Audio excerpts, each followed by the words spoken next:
Hey, folks, brothers and sisters, welcome to another episode of the Iconic Hub. Today, we bring you Gladys Rotich. Gladys Rotich, she's one in a million. I'll be telling you about her work, and how prideful we Kenyans we are for what she does. If you can see me, I have a whole smile. And before we go to Gladys, as always, we start with Band Kishamba wanatuambia indeed Kenya, land of Christ. Here we go.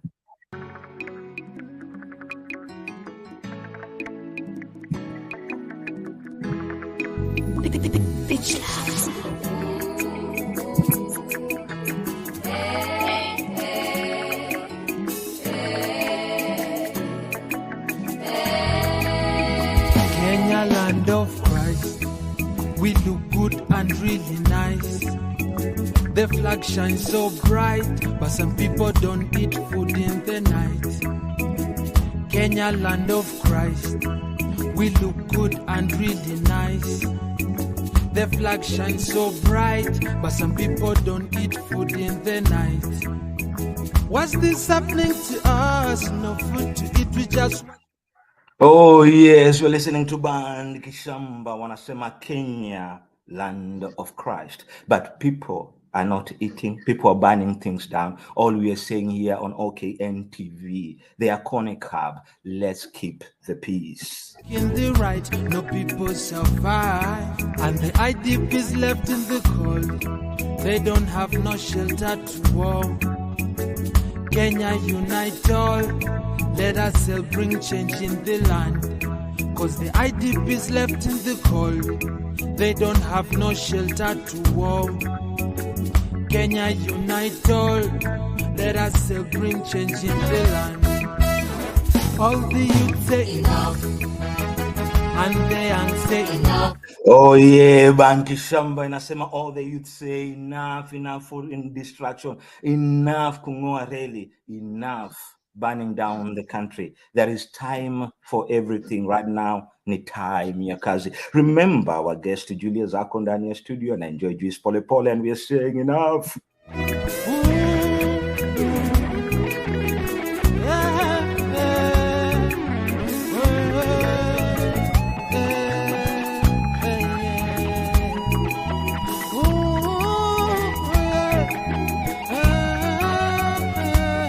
Oh yeah, yes. We leave you with Band Gishamba.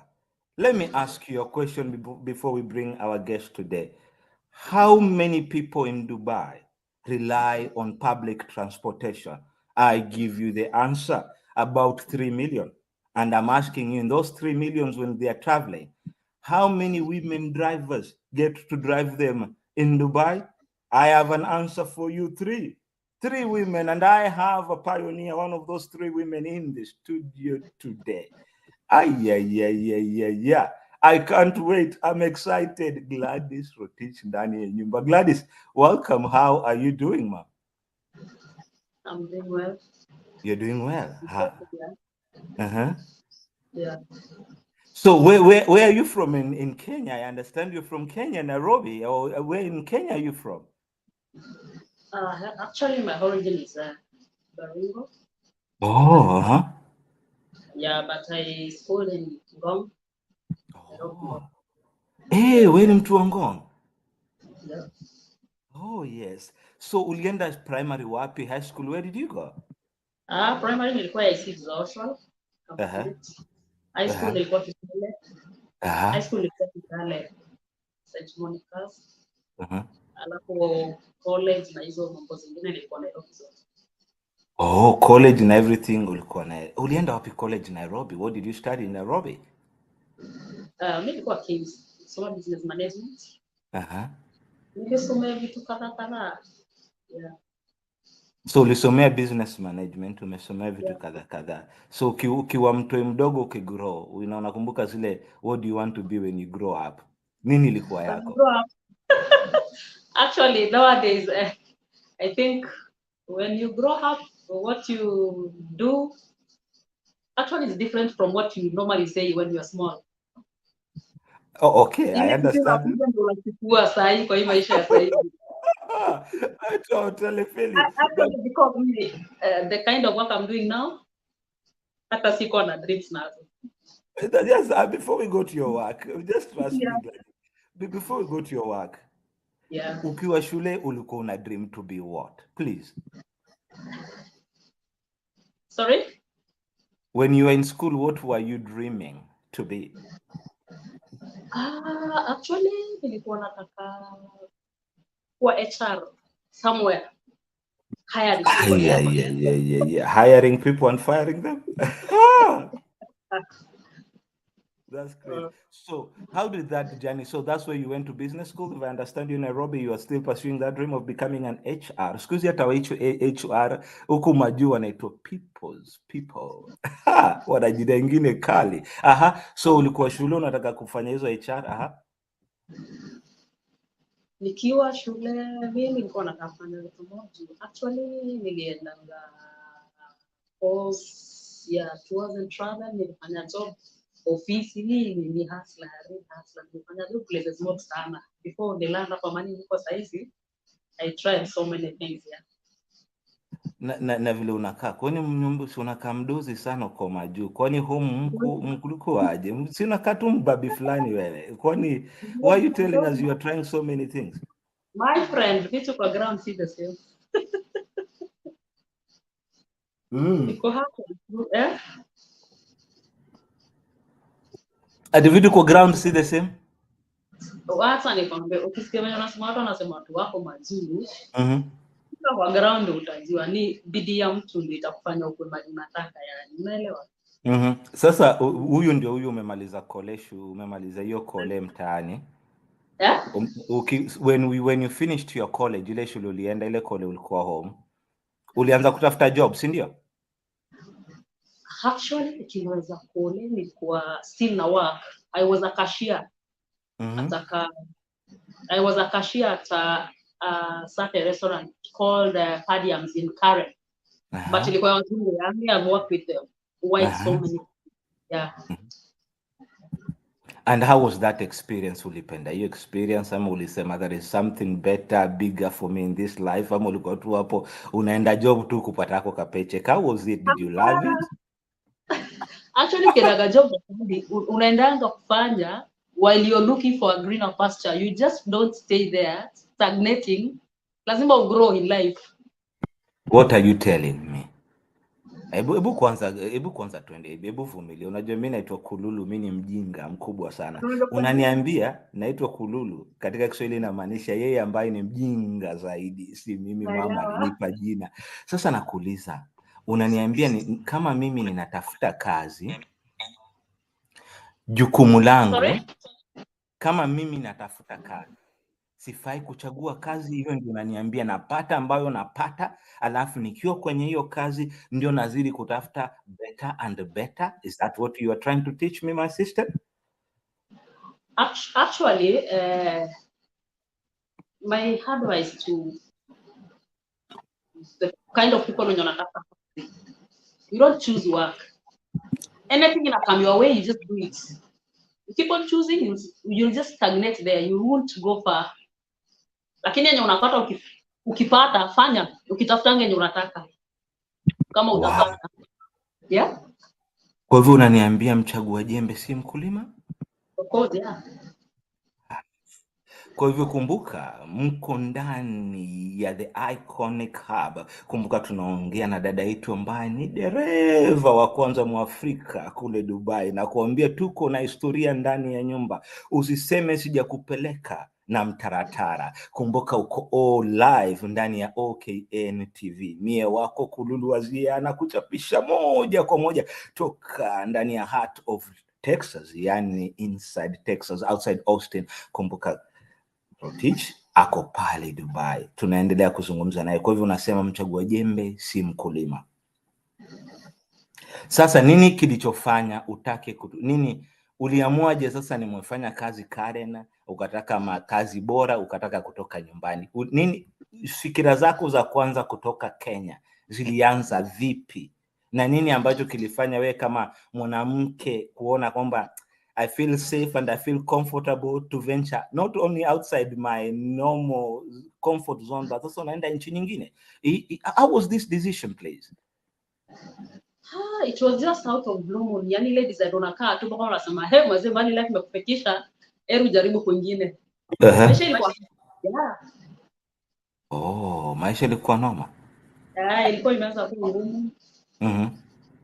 So what next? Let me try. So which countries did you try to get into? Ulitajaribu kwenda wapi na wapi? Which country did you try to go to? Did you try only one country and ulikuwa na few that ulikuwa unajaribu kwenda? I tried applying for a green card. I think like twice. To the US or Canada? US. And then ikakataa, and then ndio kamwaje? Ya US iliendanga tu mpaka nikatumiwa, but ikufika ile kiwango ya kuitwa interview, sikuwa itwa interview.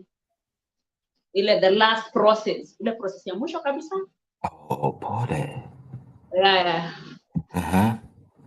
And then sasa ndio from there ukaamua sasa twende Middle East. From there nikaamua sasa, nikasema wacha niende nijaribu Dubai. Sasa Dubai ulikuja aje? Ulipata mtu kukuleta ama ulikuwa na mtu kutoka nyumbani? Ulikuwa na mtu amekuhook up? Ulikuwa na relative Dubai? Ulipata aje? Ulikuja na agent? Tupatie hiyo kipindi tafadhali. Agent. There was one lady who at least aliniguide venye nitakuja huko. Mimi situmia agent. I just came on my own, But haikuwa hivi. Yeah. Na ulikuja Dubai kufanya nini? Sikutafuta kazi. Sasa kazi yako ya kwanza kufanya Dubai ilikuwa ipi? Kazi yako ya kwanza, what was your first gig in Dubai? Actually, this was the first job nilikuja kana nilipata. So ulikuja tu kapata job ya driving?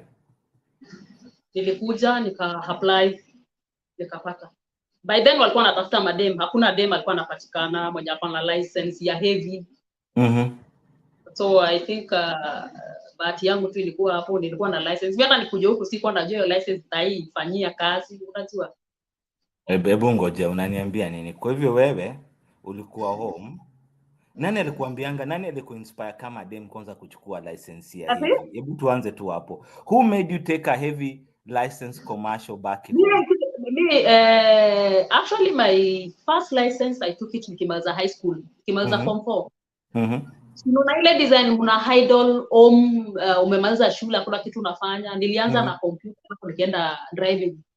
Nikimaliza tu high school. Nilianza na computer nikaenda driving school. Hiyo driving school kufika tukapewa options. Kuna lights, kuna BCE, kuna nikachusa hiyo ya BCE. Tulikuwa naona iko na options mingi, iko na unaweza drive gari ndogo, unaweza drive lorry, unaweza drive tinga, unaweza drive, unaona. By then nikachukua tu hivyo nikapata license. Sasa ukajipata Dubai, ukapata unatafuta madem na ukasema mimi na Dubai nikaona nikapatikana nilikutana na Mkenya by the way anafanya na hati, anafanya job huko. Akaniuliza kama niko na license, nikamwambia niko naye. Akauliza kama ni heavy, hawataki license ya gari ndogo, wanatafuta madem. Nikamwambia mimi niko naye. Akataka proof. Sasa license yangu ilikuwa imechapa. Ilibidi nikafanya online chap. Nikarenew na nikamuonesha. Akanidai mali ya kwenda kutafuta kazi, ya kwenda submit my documents. Na ukaingia. Sasa uliingia. Walisherekea sana kukuona ama how was the feeling vile waliona huyu ni dem tunatafuta madem? Because I'm so courageous. As a woman, unajua na huku pia mambo na madem kuendesha gari kubwa sio rahisi. Na ulikuwa hapo kabla hiyo ban itolewe. Si nilisikia kulikuwa na ban kwanza ya madem wezi endesha gari sijui nini, ama hiyo ilikuwa ni mambo ya watu tu? Maybe hiyo inakuanga maybe Saudi Arabia before sometimes but saizi So na sasa hapo umeenda, ulikuwa umewahi drive basi before ama sasa ndio wakaanza kufundisha? Mimi nimeendesha mpaka tinga mtaani. Si tuko na shamba Kitale, nilikuwa naendeshanga tinga kidogo hivi. Tinga ya kulima shamba. Si ile tinga ile ya kulima. Wow.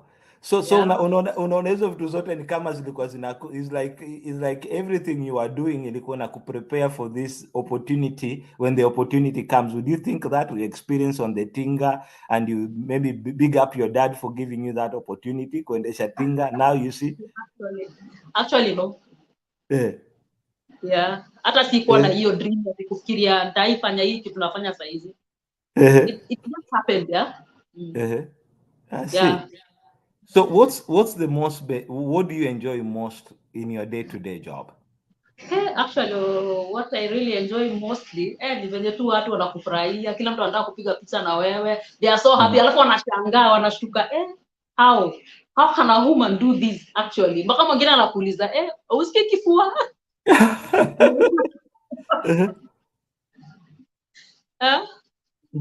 Actually we are just the same. Ni control too.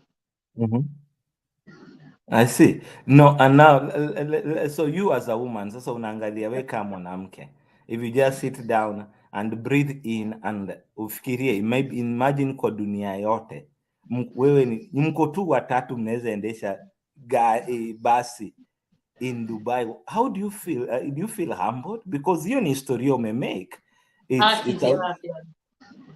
How do you feel if you just think about it? Because it's amazing. I just feel good and I just thank God for everything, huh? Because here I see, yeah, and you know, here in Dubai, actually, mostly when you wanna dominate ni wanaume. Yeah. Kwa hivyo sasa umefungua, basically you are now, we see you are not only the first three, but you have to set an example and you have to be the role models for the other coming up generation of women drivers. Yeah. Okay, so now when you called home and you told your relatives, nimepata job ya kuendesha basi, what do they say? How was the reaction? Knowing umeenda shule, they have invested in you and now umerudi kuendesha basi. How was that back home? What was the news when you told them? Very nice feeling to them. They just felt so proud of me. I see. So now, what are some of the challenges zile umeona watu wakipitia huko Dubai as a Kenyan living there, and what would be your advice to us? Actually, kwa ground, kuna challenges kadhaa, because I cannot just tell you that kila mtu ako comfortable ama kila mtu anaishi vizuri. Yeah, kuna challenges kabisa. Na hizo challenges ni za most people kujitakia ama ni situation wanajipata ndani? You can't tell, but some ni maybe kujitakia, zingine ni zenye tu unajipata umepatikana tu, kwa hiyo unaelewa. Yeah. I see. So mostly ni watu wamedanganywa zile job wanakuja kupewa ama ni aje kunaenda? Watu unasikia mtu anakwambia nilipa agents I think karibu 200 ama 250,000 akuje huku atafutiwe kazi, analetwa kufika hakuna kazi. Alafu unajua ukifika huku, these are foreign land, you don't have anyone to take care of you. Hauna mahali pa kukaa, hauna chakula, unajua na umekuja na visa, na hiyo visa ikiisha hivyo unaanza kuingia abscond. I think wewe unaelewa juko. Uko Texas, unajua hizi mambo. Yeah. Yes. And ukianza kuingia hivyo unaona unaishi na deni, alafu inakuwa hard. Actually serious. Yes, you're tuned on to LKN TV and you're watching the Iconic Hub, and today we are speaking about one of the greatest things, our Kenyan, one of the first female drivers out of Dubai. And if you're not tuned in to this station, please do. If you're not subscribed, please follow us and subscribe. Unangojea nini? So nilisikia kuna hawa watu visa zimeisha, sijui nini zimeisha. Nilisikia kuna tamu wanatumiwa, wanaitwa kemboy. So what's the meaning of this word kemboy? Actually, mimi sijuangi, nasikianga tu, but nafikiria ni hao watu, I think ni wenye walikuwa na visa ikaisha, so they just unaona ile kukaa kiwasiwasi, they are not in the right place, they are not, unajua hiyo design huko proper, unajua leo unajua ukipatikana anytime unaweza chukuliwa maybe, unaona urudishwe home. Yeah. Wow. Sasa for example, sasa kama wewe umejua wana documents, I think so, yeah, watu wana documents. Okay. Sasa nikuulize, sasa uko home Gladys, mtu ako home na yeye anajua relative yake ako majuu, ako Dubai. Huyu relative mapepa zimemwendea mrama, anaona aibu kurudi nyumbani juu pengine hana kitu, na watu huko home hawajui situation na anaendelea. Unaweza patiaje sisi watu wako home? What advice would you give us? How do we deal with our brothers and sisters who are in Dubai, who wale wana mapepa wamekuwa kemboi? How do we deal with them? Do we encourage them to come back home and tell them everything is going to be okay? Ama tuambie tu wakae huko Dubai wazidi kutesekea huko? Pana mimi kenye mimi naweza sema, kama umejaribu imeshindikana kabisa, no, it's better, ni afadhali kuwa home kuliko kukaa hapa. Unaelewa? Ni afadhali, unajua home na hapa kuna tofauti. Unaweza hustle vizuri na utakuwa na deni ile yenye unaweza sema visa yako ilichapa, inaendelea kipaili. Unajua uko na deni hiyo, unaelewa? So itafika mahali ile unafaa kutoka huku, itakuwa tricky kiasi. Itakuwa hard. Yeah. So I prefer kama kuna mtu amepatikana kama haja succeed ama amejaribu na ikakuwa ngumu, afadhali watu wa home pia wasaidie if where possible, yeah, unaelewa? Yeah. Wow. So vile nakusikia vizuri ukisema is that if sisi watu tuko Kenya, if we hear one of us is suffering majuu, the best thing to do ni kumencourage arudi nyumbani, tuanze scratch na yeye, aache kutesekea ng'ambo. Nimekuelewa vizuri? Yeah. Okay. Now another issue ni wale watu wamekaa majuu. Unaweza tuambia how can we use our money better so that tukitoka majuu tusifike nyumbani tupate tumekaa majuu, tumefanya kazi na hatuna kitu nyumbani? What would be your advice for us investing back home? Actually, what I can say for now, ni vizuri mtu akiwa huko nje invest nyumbani, because at the end of it all, home is home. That's where you're going back. Yeah. Kwa hivyo tukiwa huko nje is our opportunity to invest back home. Yeah, of course, yeah. And just because we are with you here, do you know some maybe investment that somebody who is abroad can do back home? Just curious. Do you know any? Sorry? Do you know any investment somebody, one of us ule ako majuu pengine anafikiria kuinvest? Do you have an advice maybe ukitumesikia ni mzuri mtu kuinvest in just out of your, your sleeve? Nini unadhani mtu akiwa majuu anaweza jaribu kuinvest in akiwa home? Actually, mimi naweza sema at least ujijenge mtaani, unajua home. For yourself back at home. And pia kusave sometimes, cause siwezi advice kusema mtu biashara pia si poa, but biashara ni poa, but kupata mtu trustworthy pia hiyo ni tricky kiasi juu. Yeah. Oh, so I'm understanding you. You're telling me even though nataka kuinvest home, I should be very clever in my decision making. Nikianzisha biashara nijue mtu anaweza nikula na ni very tricky. Kwa hivyo unaweza niambia ni heri nijitrust, ni save pesa yangu na nisiamini mtu na pesa yangu? Hiyo ndio kitu unajaribu kuniambia? Heri hata ununue shamba. Hey, mmesikia guys? Remember, you are on the iconic hub live on OKN TV. Na unasikia ni heri ununue shamba, usiseme hujajangiliwa hujapelekwa na mtaratara. Hiyo ni advice. Now kuna kadem kamekusikia vizuri sana sai, ako home, parents wako wamempeleka shule kama tu vile wewe pere wako walikufanya, wameteseka, wamekupeleka high school. Yani they have, unajua tu wazazi wetu, they go above and beyond. We salute your wazazi. Na udema anasema sasa, Gladys, wewe ulipelekwa hizi shule zote na ukaenda bus driver, why can't I just cut the shortcut niache kwenda shule, ni drop everything, sintenda tu nikuwe bus driver. What would you tell somebody with such mentality?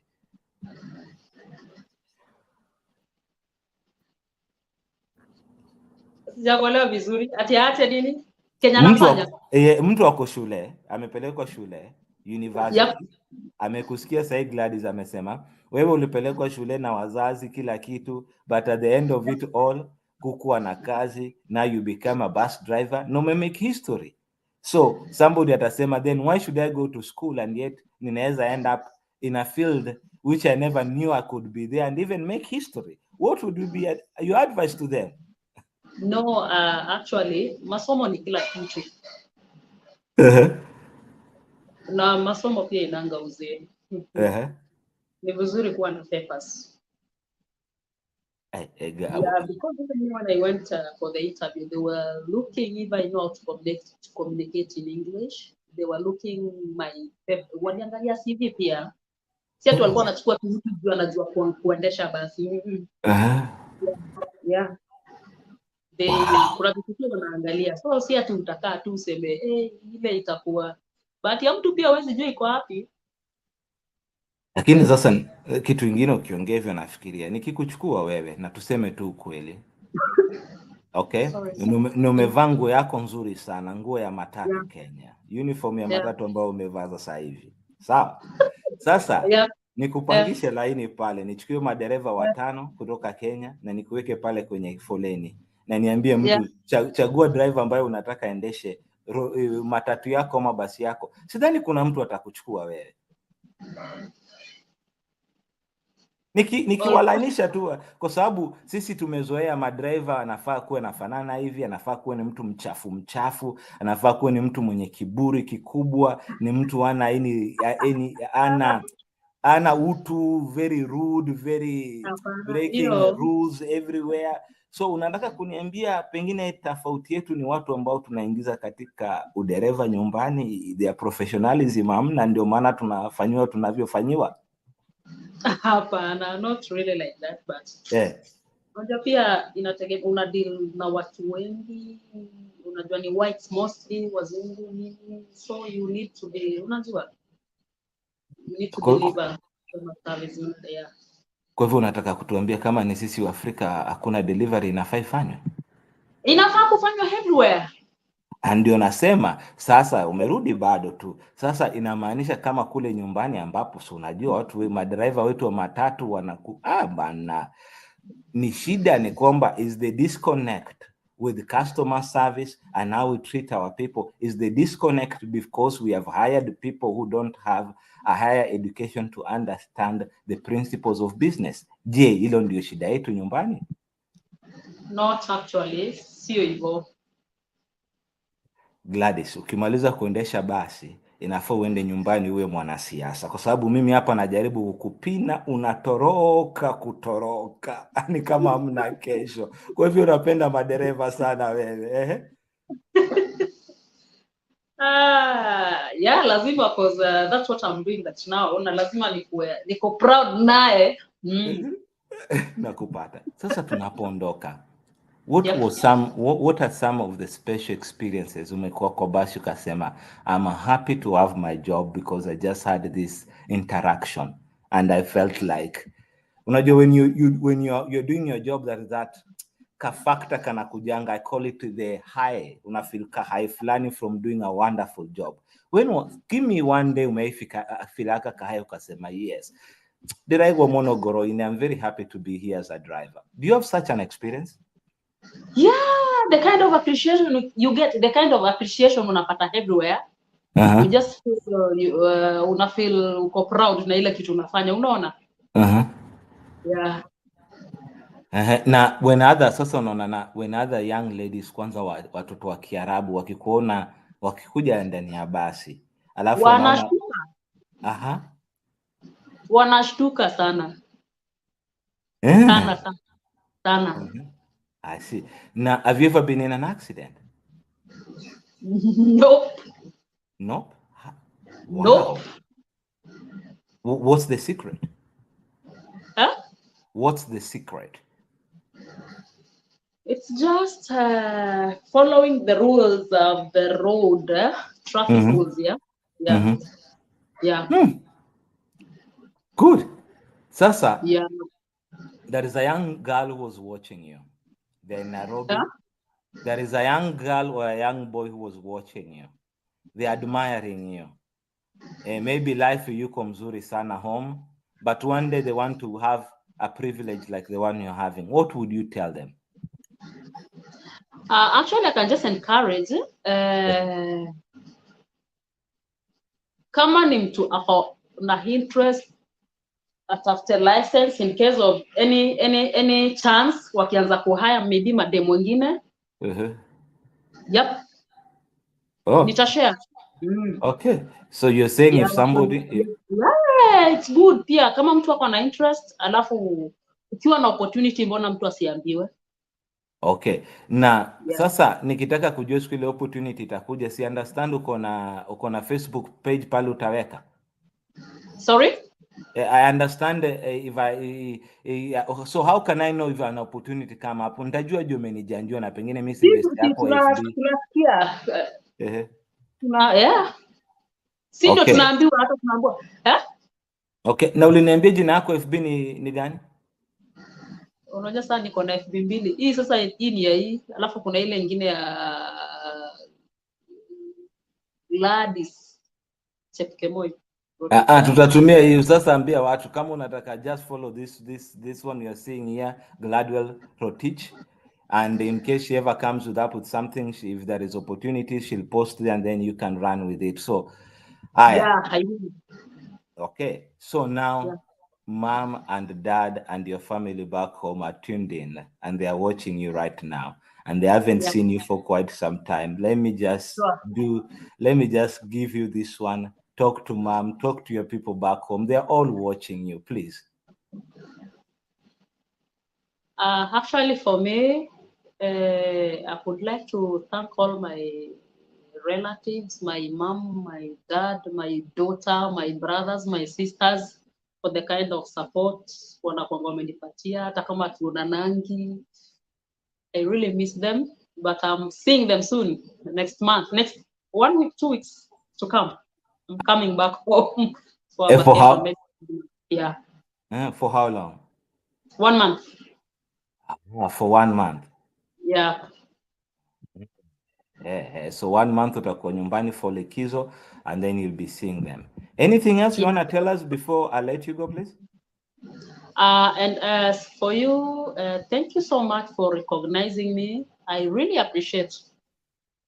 No, we appreciate you more, and thank you for having me. As I've told you earlier, Sikulala Jana. As a journalist, I was so happy I get to interview you. So I was so excited when my producer, SG, thank you for giving me this opportunity, told me this. I was like, yeah, we are there. Otherwise, we would like to thank you. We are celebrating you. My viewers, you are live on OKN TV, the Iconic Hub. Please tune in, follow, share. Please. And if you have not subscribed even on my Facebook page, I would really love you to be my friend. Follow me even on YouTube and subscribe so that another show does not miss you. From Texas, in the heart of Texas, and all the way in Dubai. From us, we say goodbye. But before we go, we're going to be leaving you with Band Kishamba. And then I'll come back and play you a new and hot one. And then I'll let you go. I know Gladwell, she's ready to go. Jioni sasa hivi right now is about lunchtime upper Texas. When Jioni, I say people in Nairobi, good night. Hapa mimi naenda kupokea lunch. Gladwell, thank you for coming. Tutakuona next time.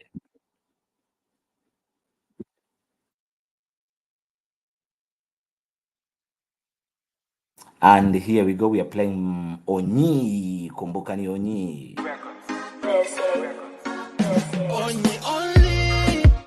Oh yeah, yes, you are tuned into the Iconic Hub, where we had one of the top drivers all the way in Dubai. If you missed it, we say rewind and play back, and that's why we play you a new one from Onyi. And I say, Onyi only kwani what?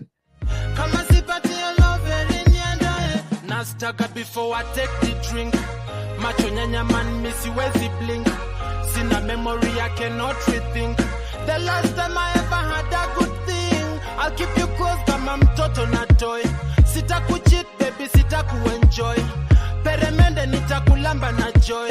Sitakuwacha kama msapere na joy. Sweet ni mbaya but lamba iyo lolo. Nitakukula subuhi kama kiporo. Baby girl, your love ni watikoro. Without you damu ifiki kwa roho. Oh, only usiniwache lonely. Nitoke day niingie boarding. Anaitwa Onyi anasema usiniache lonely, nitoke day niingie boarding. I'll see you next time, same place, same hapa, where we play you exclusive. Mr. Onyi and Band Kishamba. Kumbuka ulikuwa ndani the Iconic Hub, where we bring you men and women who have decided to make a difference. Kumbuka wewe ni mimi na mimi ni wewe. Till next time, I say see you. Basta kushika bila tools. Uko na gari mami, I have the tools. Kwa nyumba yangu baby mimi sina rules. Tutapendana just like fools. Sweet ni mbaya but lamba iyo lolo. Nitakukula subuhi kama kiporo. Baby girl, your love ni watikoro. Without you damu ifiki kwa roho. Oh, only usiniwache lonely. Nitoke day niingie boarding. Usiniwache lonely. Oh baby, nitakula nyama bila sembe.